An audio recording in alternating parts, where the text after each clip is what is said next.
自動でお風呂を沸かします。お風呂の線は来ましたか？自動でお風呂を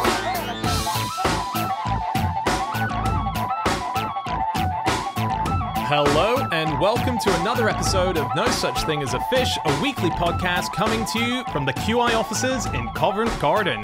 My name is Dan Schreiber and I am sitting at a very comfortable distance from Anna Tashinsky, Andrew Hunter-Murray and James Harkin. And once again, we have gathered round the microphones with our 4 favorite facts from the last 7 days. And in no particular order, here we go. Starting with fact number 1, that is Anna. My fact this week is that in 1877, all able-bodied men in Nebraska were required by law to spend up to 12 days killing grasshoppers. Wow. Wait a minute, I'm always looking for the loophole. Up to 12 days? It was, they had to spend 2 days, definitely. So you can't get out of a weekend.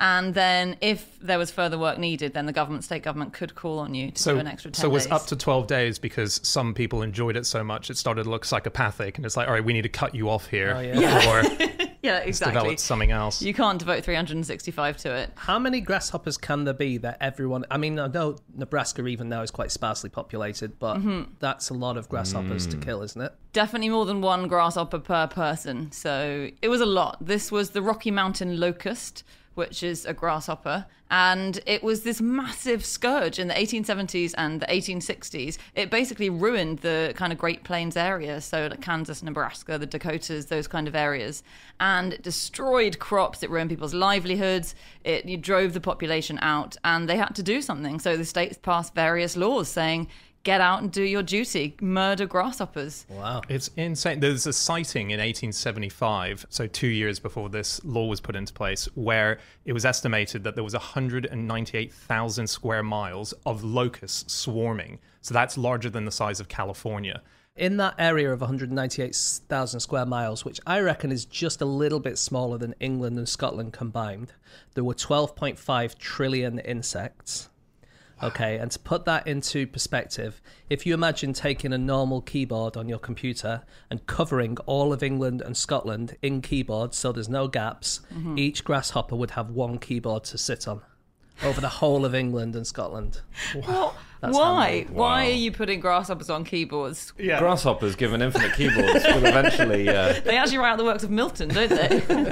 The accounts are extraordinary, aren't they? I mean, even every able-bodied man in Nebraska wouldn't have been able to do a huge amount about this. No. Because they ate the wool off sheep when they were passing by. They're just so desperate for food. Yeah. They ate clothing off people's backs. I don't believe that. I mean, No? it's probably true, but like, That is come on. an unsexy striptease. Yeah. There was a woman who claimed it, wasn't there, who said that she was wearing a white and green stripy dress and she was descended on by these grasshoppers and they ate all the green stripes, at which point I guess all the white stripes fall off. But... That's where the White Stripes got the name from, actually. The band, they were walking past this woman and were like, where's the rest of her dress? There were stories about how trains came to a halt because they were skidding on locusts. Oh, there were yeah. just so many on the ground that they were just, wiping out. Laura Ingalls Wilder, who wrote The Little House on the Prairie, she was there when this happened. And one of her stories on the banks of Plum Creek, they talk about this happening to her family. And she said that her father had to walk 300 miles to find work on a farm that didn't have the grasshoppers on it. Jesus. If you can imagine that. And that she would walk around and they would squish under her bare feet and she would hear the sound of millions of jaws biting and chewing. Oh, Nice. wow. I guess, Amazing. I mean, if you're faced with that, actually, what good can it do to spend 12 days? 12 days feels a bit under-egged. Yeah, Like, so you've got to if it- devote the whole year to it. Wait, how many did you say there were, James? 12 trillion? 12.5 trillion. Okay, so then again, if every... Hang on. 12 trillion... No, if the whole of Nebraska gets a trillion a day, Yes. Then it just needs one guy? if you have 1 million people in Nebraska, see. say, Sorry, they yes. have to get 1 million each per day. That's a lot. They are small, though. It's a shame that we didn't just, Nebraska didn't just allow this to just continue. And there's just one spot on Earth where humans are living just completely naked, covered in locusts. What? With no food to eat. That is a shame. We send care packages just as an experiment. You know how sometimes big experiments happen? What are we experimenting on? Is there a symbiotic life with locusts that Got we're it. missing out on that they were trying to introduce us to? They actually only eat your clothes off you so they can become your clothes. Exactly. Well, some people did suggest that at the time, a symbiotic relationship with them, kind of. So Missouri state entomologist, who's called Charles Riley, he just said that why don't we just eat them? They could be turned into soup or prepared John the Baptist style. And John the Baptist style is where you fry grasshoppers with honey, because in Matthew verse 3, chapter 4 in the Bible, it says his meat was locusts and wild honey. John the Baptist when he goes into the desert. Not sure it's going to take off as the next hit restaurant concept, is it? No? Yeah. Wild honey, please? Yeah. Oh, no. The portions are going to be massive. Have you guys eaten locusts? I haven't, but I do know that in Australia they rebranded them as sky prawns, to make them a bit more Really? appealing. Very high in protein. Like the North American communities who lived in that area around the time, so for instance, the Shoshone people, they would eat them. So they would turn them into flour and they would make bread out of grasshoppers and stuff. So that's how they dealt with it before it happened to the Westerners really who went clever. over. Although I don't think they ever had it quite as bad that we know. No, I mean, eating is not a solution to the 12 trillion, is it? You can't just wander down your field with your mouth open and then go, well, problem solved. My crop's absolutely fine. So the Rocky Mountain locust, which we're talking about, which led to this plague, crazy at the time, and we did fight battle with them, and the battle was won by the humans to the point that Was it? they're now an extinct species. Hang on. You're giving us credit for that. No, I'm saying long term, they are no longer on Earth. How did we win the battle? Well, in Might not be because of us. No. I'm not. I'm just saying history. They're no longer here. Who writes on our the history planet. books, Anna? Okay. I'll say it's because of us. I think you're right, Dan. Well, it was largely because of us, but also as animals, and it was changing agricultural conditions. It was Who changes the agricultural conditions? Thank you, James. Who brings the animals? Thank you, Mr. Man. James.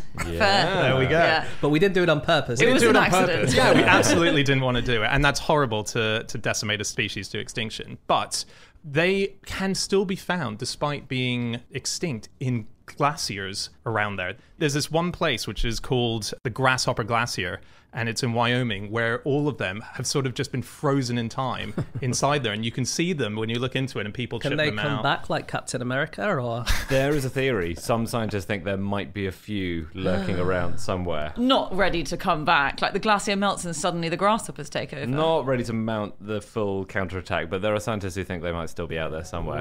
Yeah. Well, I thought, as in not in the glaciers, but actually out there. I Yeah, think, exactly, Right? alive, because yeah. so we don't. We've even though we've said like it's agriculture or environment or climate change, but really we don't know, right? Right. This is massive mystery, and they just vanished. So it was 1877. It was still pretty bad. Pretty much by the 1880s, they'd gone. I think the last spotting was in the 1901 or something, or right at the start of the 20th century anyway. And they vanished, but it could just be that they stopped swarming. Because locusts just turn back into grasshoppers when they go out of a swarm. And they could just be hiding, as you say, in plain sight, waiting to regroup. when you say they churn into grasshoppers, Yeah. they don't change, do they? We just change our name for them. Yep. It's like literally, one animal is called a grasshopper. When it's with all its mates, we call them locusts. You're kidding. Yeah. It's not like Batman and suddenly it's a whole change of outfit. They do change outfit. They definitely do. Actually, because yeah, they change colour, don't they? get stronger, they get darker, they get more mobile, their colour changes, and in fact, until the 1920s, they were assumed to be different species. It's really weird. There were two versions of this desert locust. One is in Hulk mode and one is not. And it was thought that they were completely different. How quickly do they change, though? That feels like that should take a while, right? It's not as soon as they start swarming, they just all turn blue. Kind of is. It's really weird. So basically, they have wild populations which swell up after rains because there's lots of food, so plants are growing so they can eat lots. But then, if the land gets parched, they get pushed into a smaller and smaller area, and then this chemical serotonin kicks in their brain, which we have too, which is associated with happiness for us, I think. Yeah. But anyway, not for them, because the serotonin basically turns them into Hulk mode. We don't know that they're not happy. That's true. They can be thrilled. And they just set off and they go for it. And it's very rare for them to switch out of swarm mode once they're in it, because any offspring born during a swarm are also swarmers. Yes, okay. Got it. So I actually do know how you can turn them into locusts. Wow. So the way you do that is you tickle them on the back of the legs. Is that right? So, yeah, and scientists tried this. They had this theory that what happens is they are incredibly antisocial. Like grasshoppers hate each other, usually. But when they get hungry, they go to the same bit of food and they start rubbing up against each other. And eventually that rubbing stimulates them to suddenly want to Do swarm. they become thigmotactic? I think they become thigmotactic. Yeah. favourite word? The fish word? It's really the fish word. Friend We of should the change our podcast. name. Friend The of the word pod. Figmo tactic. We should have her on. That's really cool. So that explains the serotonin thing, right? Because they become like more loving to their fellow grasshopper. Yes. Is that right? Yeah, or at least want to hang out with them. Although there's also a theory that the reason they're swarming is because they all want to eat each other. Yeah, so I don't know how which much they love do. that shows. That's what I Yeah. read, that if they fall behind in the swarm, whoever's behind will chew them up. I mean, that is a terrible... Really? That happens in the Tour de France as well, actually. So one really important thing of this locust swarm in the 1870s and 1880s is what did the farmers do? Because basically all of their crops were taken. They had no way of making any money, but also they had no food because all the crops had been eaten by locusts. And so they asked the state for money, but the state couldn't give them enough because basically everyone was affected. And so they went to the federal government. And there was a real discussion about that because basically they thought that the farmers might be turned soft if they gave them any help, any charity, right? And so they came up with these tests to make sure that you were worthy enough to get aid.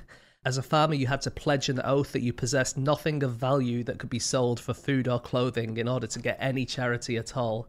Sounds like, my is this where word. Jacob Rees-Mogg started his career? 'Cause- But yeah, I mean, in the Wow. end, though, eventually the federal government did step in and kind of gave aid packages and food packages to everyone. And that was the start of what is now the typical response to disasters in America. There was also a fire in Chicago a bit earlier that did a similar thing. But yeah, this was a big step for America as far as state aid was concerned. so they sort of did them a favour Yeah, in the long run. exactly. Good old locusts. Good old locusts. Another coping mechanism they had actually before that came in was in Minnesota. They had huge vats of boiling water that they kept in the centre of like some of the big cities there. And there was a bounty of 50 cents a bushel on the locusts. And apparently 130,000 grasshoppers equals 1 bushel. So you've got to get quite a lot to get you 50 Okay. cents. Yeah. And then you bring them to the city and you chuck them in this vat of boiling water. Right. Isn't that cool? Like a cauldron. Yeah. Oh, just to kill them off. Yeah. Yeah. Not to make a soup. No. No. Otherwise, you just got a big locust lolly. When they've tried that in various places around the world, what often happens is people just start breeding the animal, don't they? Yes, Yes. exactly. Poor guys at Yeah. Jimmy's cricket shop, which breed crickets, seeing this cloud on the horizon. Well, bang goes business. Why is he not calling it Jiminy crickets? You're absolutely right. Yeah, well, it did almost bankrupt the state, actually. They had to cancel it almost straight away because everyone was bringing in so many What, the locusts. bushel? The bushel Yeah. offer. Well, Yeah. hence the 12-day thing, yeah, because too many new Wow. businesses. Yeah, can't afford it. Have you guys heard of a megacolon? Is that just... Oh, I thought that was you impersonating one. for Yeah, some it reason. felt like that. Yeah. It's not a punctuation mark, unfortunately. I think I involuntarily made... It's like I've been hypnotised to make that noise when I hear that's being said. Very obscure. Darren Brown never thought that would come up in your life again. A megacolon is you would... Oh dear. Okay, so this thing which I was talking about, it's what happens if you get an infection in your colon. And there was a mummy from 1,000 years ago which had this infection. And it was scanned with an electron microscope. And what they found is that for the last few months of his life, he'd been fed solely on grasshoppers. So that's all he'd eaten. And what they'd done is, we could tell from the microscope that they'd taken all the legs off the grasshoppers and the heads and just got the bodies, which is really high in protein, and just kind of squished them together and given them to this guy. And this, as far as we can tell, is the earliest example of any kind of nursing or hospice care in the human race Ooh. that we have direct evidence for. Wow. But he had to prove that he'd sold off anything he had of value before. That's awesome. A megacolon. Oh, gosh.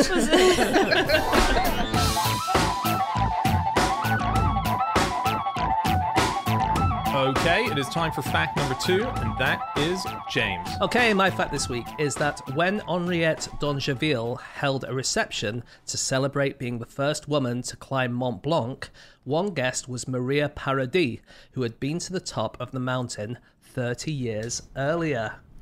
Riddle me that. Okay. She didn't climb it. She swam up because it was underwater. Yeah. Brilliant. Okay. Oh, yeah, she was Okay. dropped on from a plane. First of all, Anna Yeah. gets half a point because she didn't climb up, allegedly. Okay. But she wasn't dropped by a plane, so you get -10. She was, Wow, that's pretty She was hefty born punishment. there. She'd been to the top of the mountain 30 years earlier. That's where her mum gave birth to her. But then her mother would also have had to be there, and so would have then been the first woman at the except top. she was dropped from a plane, and that's how she got there. What year was this, James? So this was 1838 when D'Angeville went up, but Maria Paradis went up in 1808, and what happened was she was dragged up, weeping. Kicking and screaming. Well, not really doing anything because she kind of passed out halfway up the mountain. Wow. Is that a really fun drunken night out prank kind of thing? We'll have her wake up at the top of Mont Blanc. You'd usually carry someone rather than drag. That's very caveman, isn't it? Yeah, it was. So basically what happened was, in 1808, a few people had already gone up Mont Blanc, and they kind of talked this 18-year-old servant from Chamonix called Marie Paradis to go up Mont Blanc. And they said, if you do this, you'll become kind of famous and you'll be able to make a load of money, and maybe it will help the hotel that you're working in. It'll give them some publicity. And so she's like, yeah, fine. I mean, what's the worst that can happen? We know about what happened because she spoke to Alexander Dumas in 1811, and she told him that as she was almost to the top, she felt her legs go to hell, she said. And then the people who were going up with her decided to take her each under one arm and drag her to the top. She was pulled, dragged, and carried to the top of the mountain. Okay. And then 30 years later, this high society woman called Henriette d'Angeville decided that she wanted to be the first person to really walk up Mont Blanc. And she did that. And then she invited this Maria Paradis to come to her party afterwards. And there's a little bit of kind of classism because, first of all, Marie Paradis was like, I can't believe that a real lady managed to get all the way up to a mountain. I'm a peasant woman. I know the country. I should be able to do it. I can't believe you would.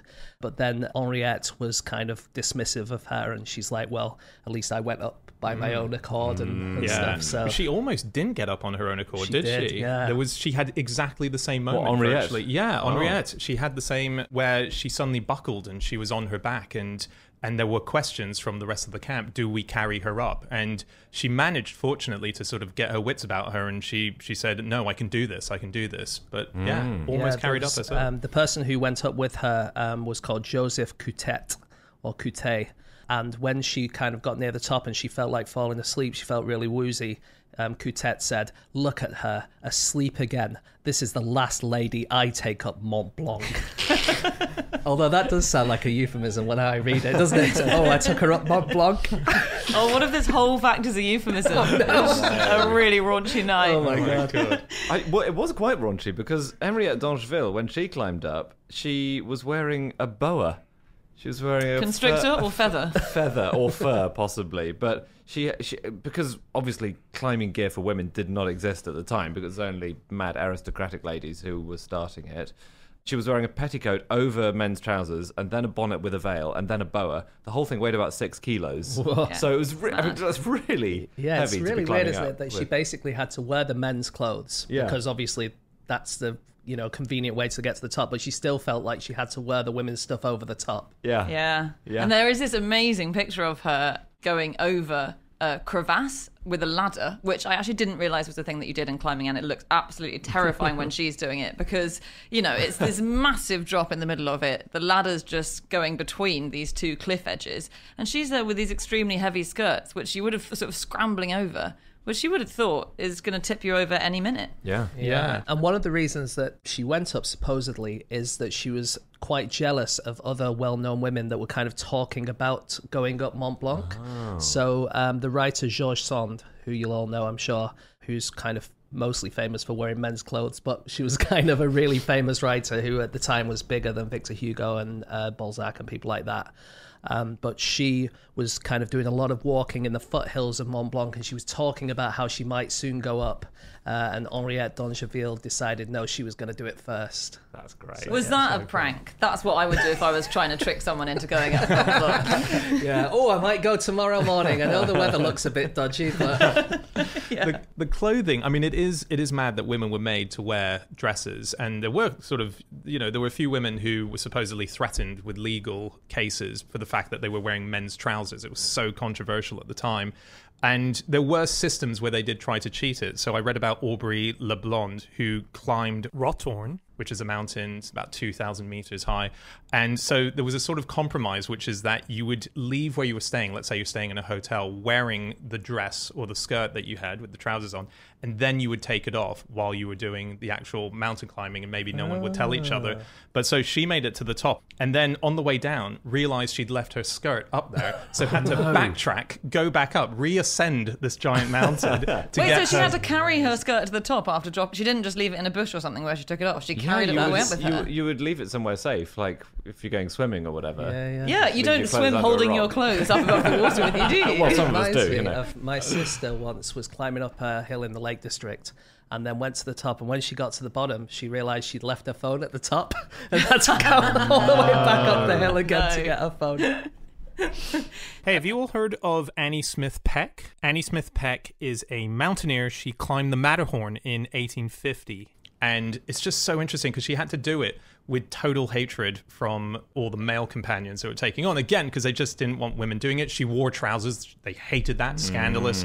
So when she went up, one thing that happened was they would constantly, like the guys were just always having temper tantrums. There would be strikes. But at one point, because they kind of just wanted to get rid of her as part of the party, they said that, well, it's said that when she was going across a crevasse field, when she went out of view, they cut the rope, the support rope that was looking after her, went back to camp, and then she had to make her way back and found them all sitting there, and they were like, oh, you're still here. No, did that actually happen? That's according to the accounts, yeah, and I think her accounts. There was a lot of. I mean, she was really impressive. She once hung a "Votes for Women" sign off the peak of a mountain in Peru, just to make who's a point. going to see that? I mean, good point. No one after her companions cut the ropes from the You sign. want to do it in the middle of Trafalgar Square or somewhere where people walk past all the day. That's a really good point. Yep, can't fault you on that. And then another time, she climbed another mountain in Peru, the North Peak of Huascaran, okay, with some Swiss guides, and it was renamed in her honor. It was renamed Cumbre Anna Peck. But at that point, the record, I think the highest altitude, maybe for a woman or maybe for that peak, but it was held by another lady mountaineer called Fanny Workman. Legend.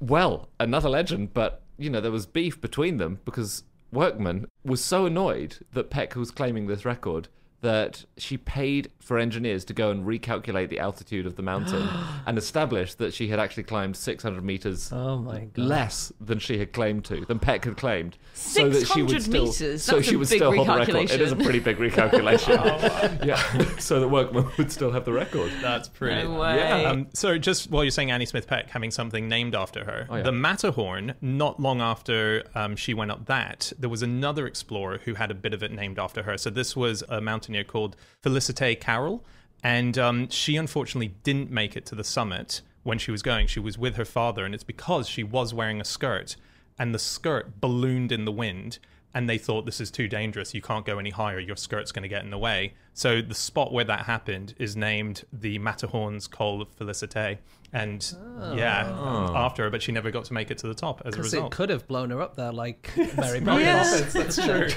Did you bring an umbrella as well? Have you heard of the book Mountaineering in Scotland? No. This is by an author called W.H. Murray, William Hutchison Murray. Any relation? No, not as far as I know. I wish, because this is an amazing sounding book. It was written on sheets of toilet paper in prisoner of war camps in Germany during the war. So Murray had been sent by his mother the complete works of Shakespeare in the post. And that was an earlier time of the war when the Red Cross parcels were still getting through and you could receive post and things like that. It's a lot of postage, that, isn't it? It's a lot of postage, yeah. But he noticed that the paper was lovely and soft, and it was actually a lot better than the stuff that they were being given as toilet paper. So it sounds like he used the complete works of Shakespeare as loo roll, and he saved his loo roll and wrote his own book about mountaineering on the loo paper. Oh my God. I know, but the worst thing was, then he was moved. He wrote for a year, presumably getting along quite well with his first draft. What was he writing with? Do we know? No, I don't know, actually. I Just don't a know how he pencil, got I a pen guess. or a pencil, yes. Was it 2B or not 2B? Oh my God. Oh my God. You walked straight into that one. But then he was moved. He was moved to another camp called Offlag 8F, and it was a much stricter prison camp. I mean, I don't know how lenient the previous one was, but basically the Gestapo searched everyone very carefully on the way in, and his stash of toilet paper with a book on it was found and taken off him, and he had to write an entire second draft on more toilet paper. No. Yeah. Oh, God. I know. He claimed that the Gestapo had done him a favour because his first draft was a bit flabby, needed a bit of tightening. Yeah! The most generous prisoner of war you've ever heard. I actually kind of like the Gestapo. Do you think that when he only had the toilet paper left, that he kind of would hold it in so that he didn't use it? By the end, he would have had a mega colon, I reckon. Oh my God. Oh, God.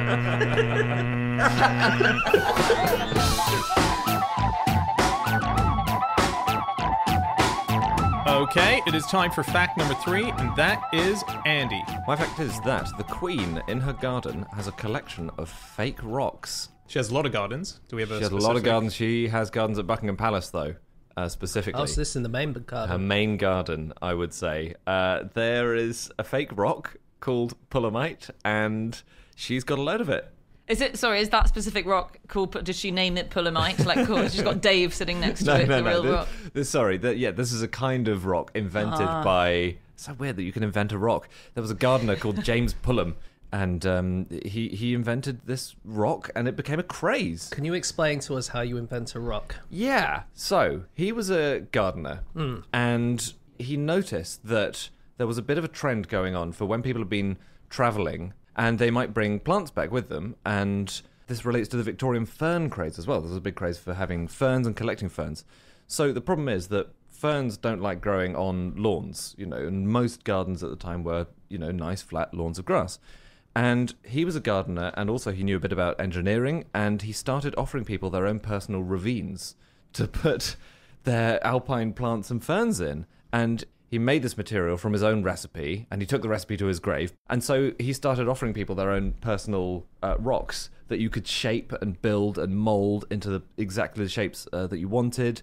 And this became a craze. Lots and lots of gardens had these fake rocks in. Environmentally friendly, because you don't have to go and dig it out of a mountain or something? Yeah, I guess so. It takes a lot less transportation, and it was, because it does sound like a thing that would be shunted by the rich as something, we just want natural stuff. But as you say, the Queen has it in Buckingham Palace. Many famous families, the Rothschilds and so on, were all really keen on it. So this was, it was a big deal. It was a big deal. It's everywhere. I no longer trust any rocks I see. I think, what if this is Pulamite? There's a big list online, isn't there, of all the places you can find it, including Las Vegas. Really? Yeah, the Bellagio, there's I think there's a fountain that's made out of it. Well, the first time that we properly, I think, outside of a show, saw each other during the sort of first lockdown having ended was we were at St. James's Park, weren't we? We were sitting there, and the rocks by the Duck Island Cottage are also those kind of rocks. Really? Are they? Sat right next to Exactly. their No work. rock is safe from Pullum. It's really insane. Even seaside towns like Folkestone, Ramsgate, they went nuts for it. They actually, I think, quite badly damaged the council finances by spending all their money on Pullumite because they wanted extra rocks for the sea to make it more rocky.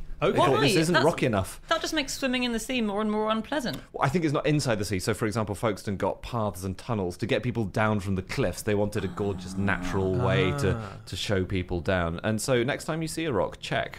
Yeah, check.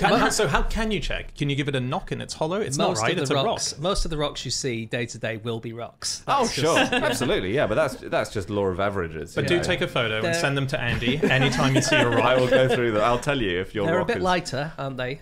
They're lighter than normal Okay. rocks, and they'll just look faker. They'll look a little bit like when you're queuing at a theme park, the rockeries that you have. Not quite as plastic Not as as that. plastic. But Yeah. something towards that. It's Yeah. a more realistic version of that. You're But right. they were incredibly successful, weren't they? James Pullum. He set up this company, which is James Pullum and Son, and it was a company that just went on and on. So when he retired, he handed it over to his son, James Pullum. And then when he retired, he handed it over to his son, James Pullum. And then when he retired, he handed it over to his son, James Pullum. I think it was the second James Pullum who invented Pullumite, wasn't it? As opposed to the first one. I think you're right. I think. Oh, so, okay, minus one of the James Pullums from that list there. He was helped by two of the other James Pullums later in life, but also helped by another brother called Michaelangelo Pullum. What a name. He's not living up to that name. It's a fake so rock. good. Everyone else in the family's called James and he's called Michaelangelo. But it's two names, isn't Yeah. it? He's Michael Angelo Pullum. They've divided Michelangelo in two. right. He's, you know, to the untrained eye, he's Michael Pullum. And he did Middle all the- name Angelo. But he did all of the designing, didn't he, did as he? well? Yeah, so if you ever needed a rock, but it needs to be in a certain shape, you gave it to Michelangelo Pullum, and he did the shaping for That's it. brilliant. If you ever want a cherub to be emerging from your rock. Hey, so we should give a shout out to the book about this by Claude Hitching. who's written Claude Hitching, what a man. He is the man on Pullamite. Yeah. So he's written a book called The Pullum Legacy. And, I mean, he has spent, I think, decades tracking down bits of Pullamite because we still don't know where it all is. That's why I'm saying you've got to check. Yeah. It's all over the country, but there weren't, accurate records kept of everywhere this company worked. So, I mean, it's not as urgent as like landmines and stuff, is it? Nothing's going to happen if we don't find it. That's true. I don't know. When he started looking into it, he discovered that 5 of his direct ancestors all had worked for the Pullum company at some point. And so he had a Really? personal connection. Yeah. And so basically, he has, as Andy says, spent so long trying to track down where bits of missing Pullamite have gone, sort of historically important bits in the Pullamite world. Where have they gone? Where Pullamite fans are like, oh, I can't believe we lost this. And some of them have turned up in places like he found there was the Kew Fountain, which was made for the International Exhibition in 1862. really? It had disappeared. And where is it now? It's where James said earlier, Las Vegas. It found its way there. Oh, that's the one at the Bellagio. Exactly. Wow. Yeah. That was a famous one in the UK. Pullamite fans distressed that they couldn't find it anymore. It disappeared. That's incredible. One amazing Pullum legacy, one of the biggest projects of James Pullum number 3 is the landscape garden at Friar Park. Oh, yeah. Which is, and you, Dan, would Where's know about that? this. It's near Henley, and you'll see why Dan knows about this. It's maintained by a woman called Olivia Harrison, who is George Harrison's widow. And they bought it, but it sounds incredible. So originally it was sort of designed by its owner, who's called Frank Crisp, this really eccentric guy who basically... Why are you looking at me? It's a so funny It's just a name. nice It's a name. funny name. He's a Crisp Frank by Crisp. name, crisp by nature.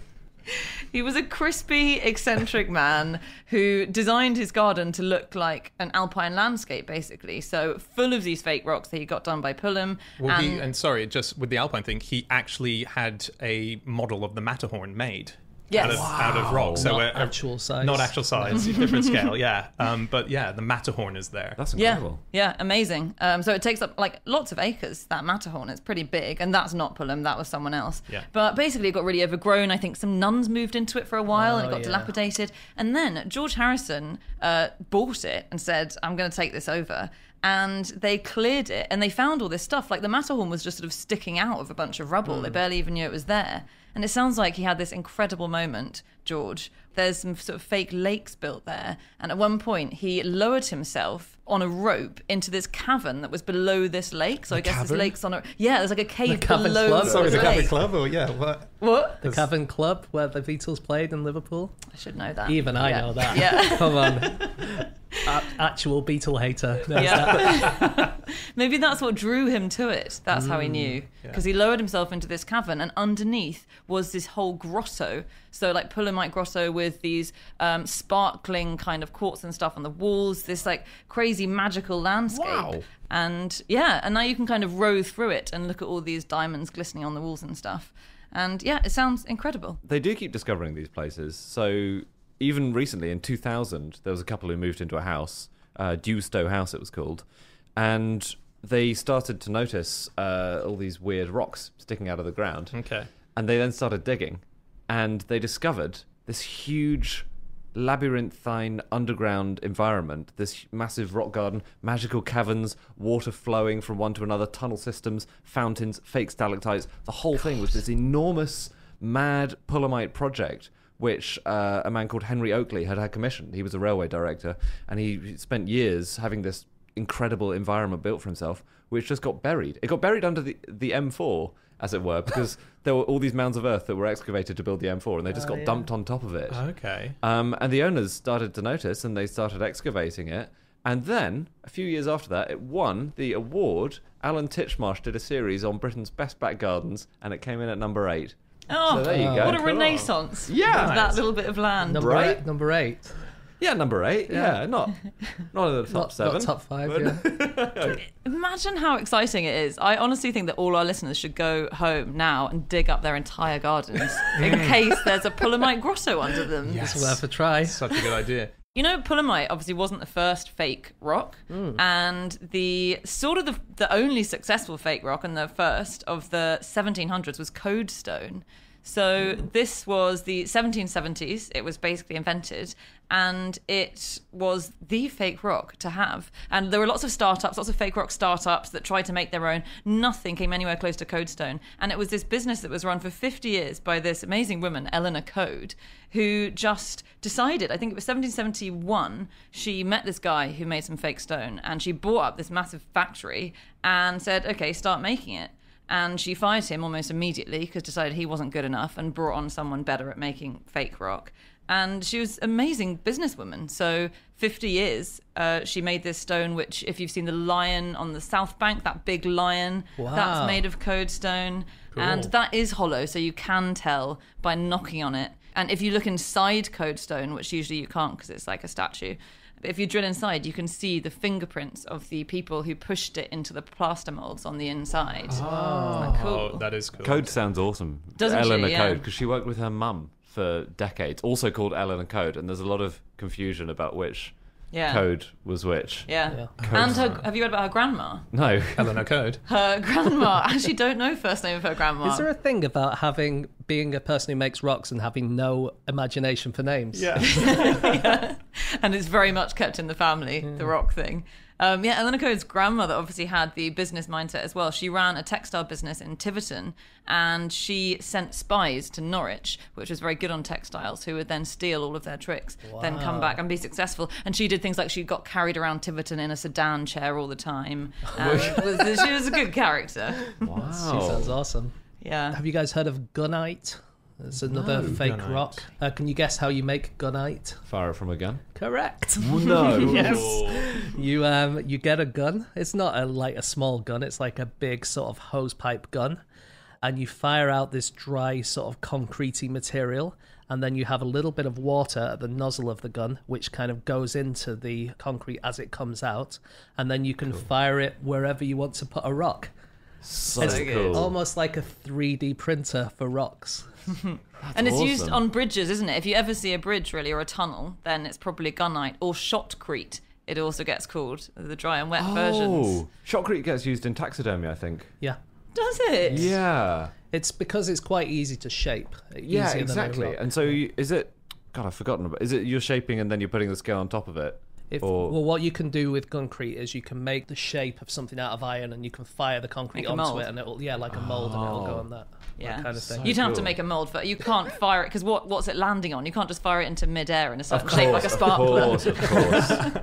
That makes sense. That's awesome. Ugly rocks are sort of venerated in China.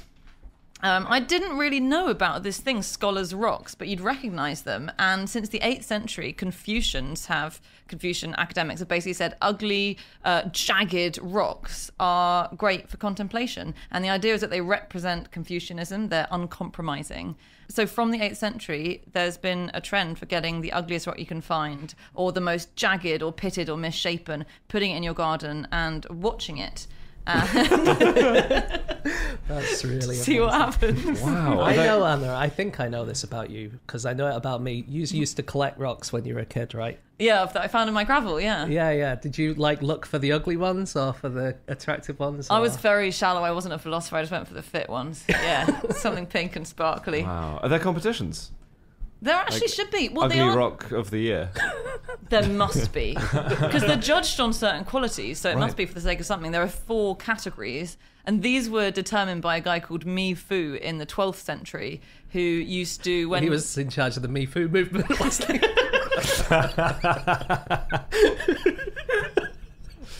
he? Yeah, he was a great campaigner for his day, and he used to bow to rocks. So when he met royalty, he'd walk in and bow to the rock instead of the emperor, and people got annoyed. Instead of the emperor. Yeah. What a cavalier attitude he had to his own life. Maybe he was just short-sighted. We don't know. I met the Queen the other a couple of years ago, but I only really talked to the Pelamite rocks in Buckingham Palace. Anyway, they're judged, just to finish that, they are judged on their thinness, their openness, their holes, and their wrinkles. You want to max out on all of that. Aren't we all? Yeah.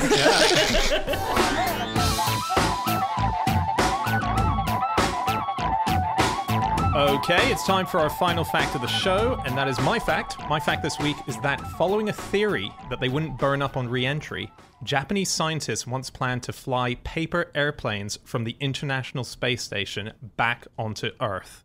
Okay. Very cool. Now, why does that mean, therefore, you do it? Because I understand that maybe you wouldn't burn up because you're not going that fast. But even so, is it instead of something? Well, I guess we are always trying to work out different ways of doing space travel, constantly seeing, who knows how important Basically, space paper lightweight vehicles for re-entry would be immensely useful to have. So if you can But you're not going to sit on a paper aeroplane, are you? And go... No, but you might sit inside a big paper aeroplane, or treated card or something, or there are chemical compounds. What it's testing? They would have. I mean, that's what they said the justification was lighter vehicles also, for re-entry. You don't need a reason for science, Hannah. You can do science for science's sake. Good point. Quite right. It discovers its own discoveries. Is that that's what the scientists say, isn't it? Yeah. That's the line. That's the official line. Cool. In Latin.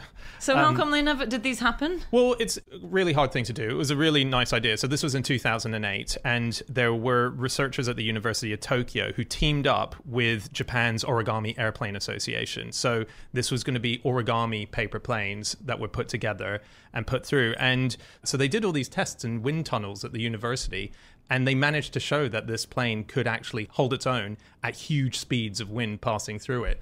So it all looked like it could possibly work. The problem is that if they did try it and it came back into the Earth, it's so tiny without any GPS device on it, we would just know nothing. It would be impossible to tell in 2008. I think another problem is, I would say at least 2/3 of the paper airplanes that I ever make either kind of go straight up and stall and land where I threw them, or go straight down and crash into the ground. So you need to train your astronauts to be proper paper airplane makers, don't you? It's true. And they've already got a lot on their plates. They've got a lot of training to do. Well, origami is useful in space in other ways, isn't it? So I guess I can see where they're coming from. Is it? I think it's been used by Japan on solar panels.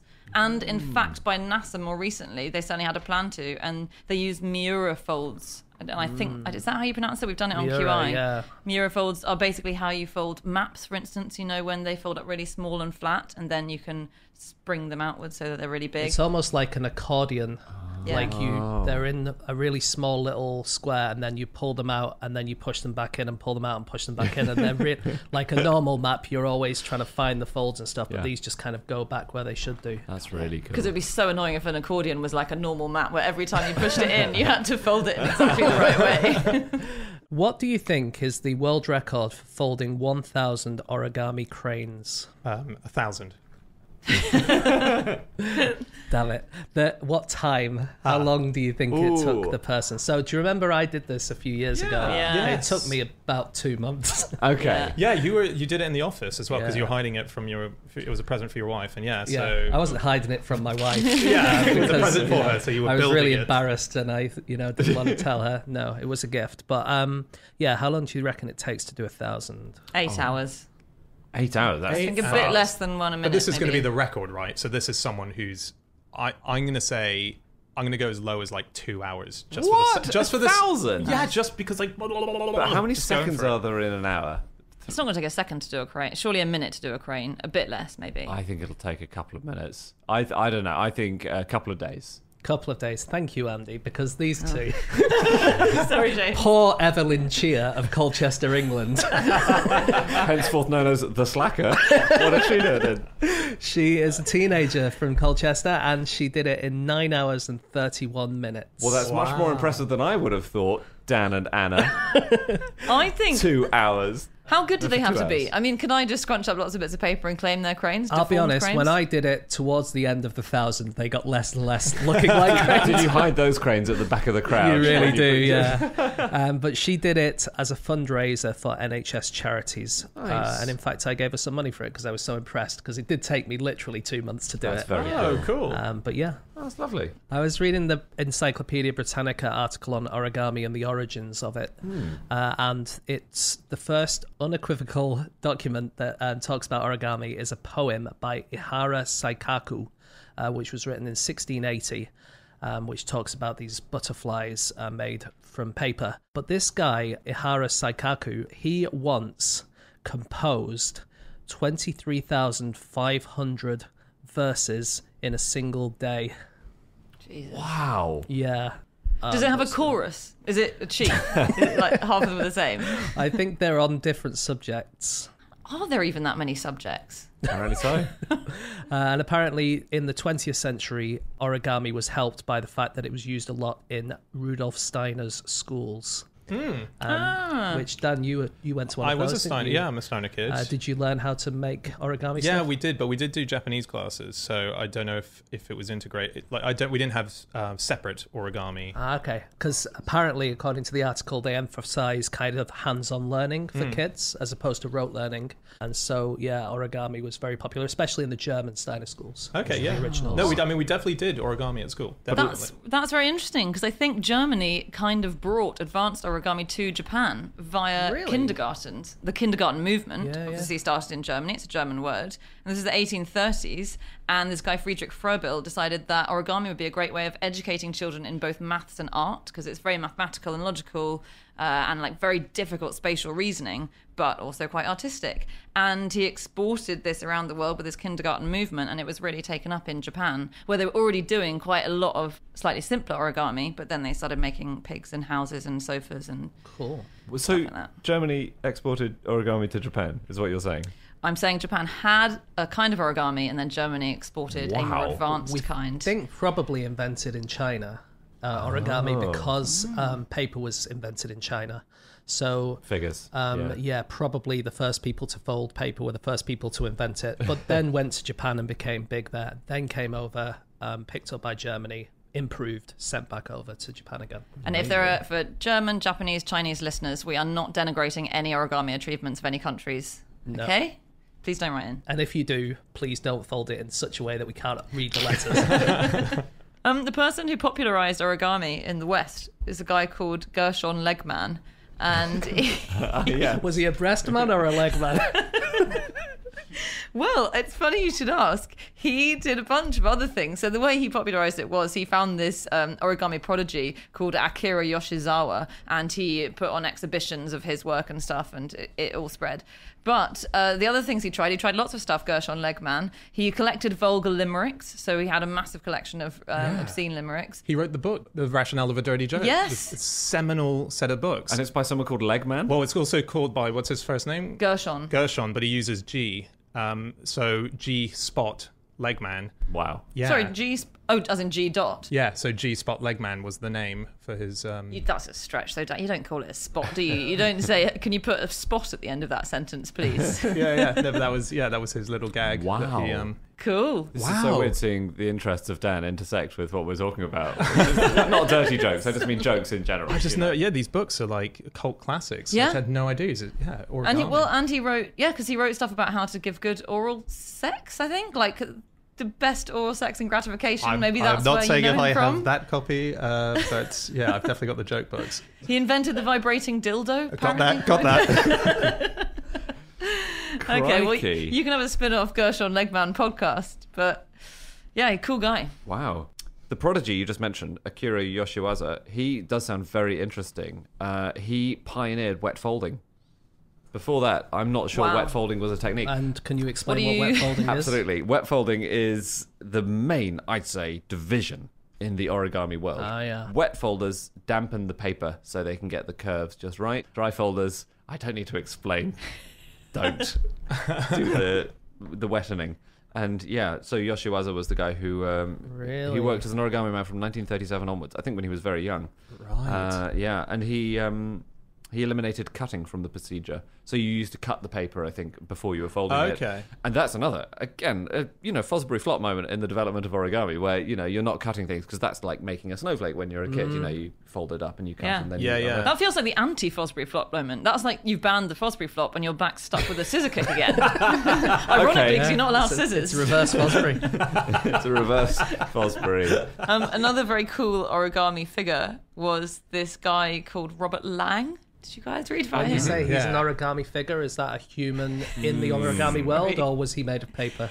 He's not made of paper. He is just into paper. Got it. And a bit like this guy, Andy, he was a physicist. He worked at NASA's Jet Propulsion Lab, and then he decided he preferred folding paper. And he was this maths prodigy. He was doing very well in physics. And it was 2001, he finally decided to give it all up because it was taking up so much of his time folding paper things. And he's been very useful with his origami. So, for instance, airbags are made based on origami principles now. Okay. And that's because they went to cool. Robert Lang and they said, look, we really like the way that you can fold something really small and then it can expand really big. Like he was able to do that. On that note, in 2013, there was a company which announced it was inventing an origami condom for Bill Gates.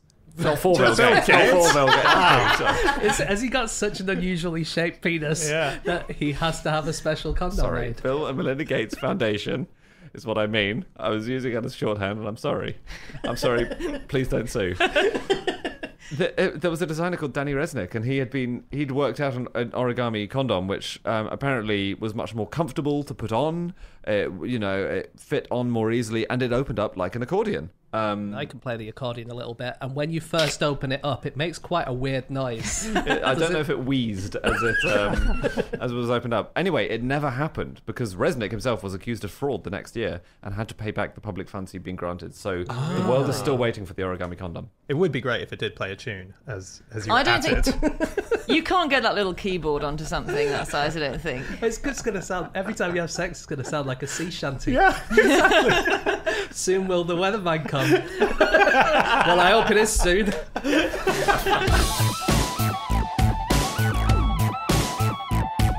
Okay, that's it. That is all of our facts. Thank you so much for listening. If you'd like to get in contact with any of us about the things that we have said over the course of this podcast, we can be found on our Twitter accounts. I'm on @Schreiberland, James, At James Harkin. Andy, At Andrew Hunter M. and Anna. You can email podcast@qi.com. Or you could go to @NoSuchThing or go to our website, nosuchthingasafish.com. All of our previous episodes are there. Do check them out and do look at our upcoming tour dates. We are back on the road later this year. Hopefully we can see some of you there. If not, keep listening because we will be back next week with another episode. We'll see you then. Goodbye.